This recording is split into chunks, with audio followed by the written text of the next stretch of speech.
Si Andrea Brillantes ay isang kilalang actress at modelo sa Pilipinas. Simula sa kanyang kabataan, nagsimula siyang magpakita ng talino sa pag-arte, nagtatampok sa mga naiibang proyekto na agad na pumukaw sa atensyon ng publiko.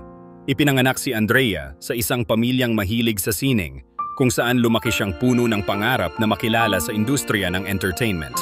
Sa kanyang murang edad, lumahok siya sa mga audition at nakuha ang kanyang break sa telebisyon sa pamamagitan ng mga soap operas at teen shows. Ang kanyang angking galing sa pag-arte at kaakit-akit na personalidad ay nagdala sa kanya ng mga parangal at pagkilala.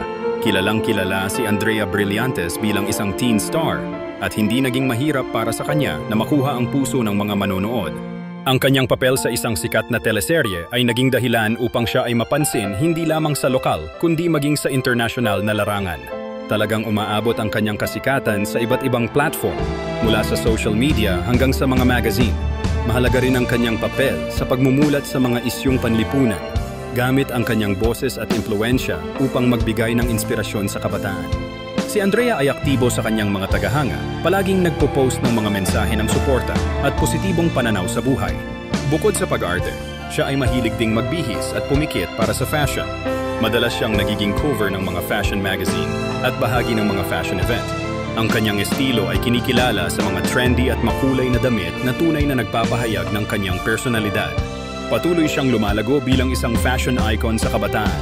Hindi lamang sa kanyang talento sa pag-arte at fashion, kundi sa kanyang magandang puso. Nakilala rin si Andrea bilang isang mapagmahal na kaibigan at kapamilya. Madalas siyang nagbabahagi ng kanyang mga karanasan at mga mahal sa buhay sa social media na lumalabas na siya ay puno ng positibong pananaw sa buhay. Kasabay ng kanyang pag-unlad sa industriya, si Andrea Brillantes ay patuloy na umaasam sa mas mataas na tagumpay. Ang kanyang dedication sa sining at halimbawa ng mahusay na asal ay nagbibigay inspiration sa mga susunod na henerasyon ng mga artists sa bansa.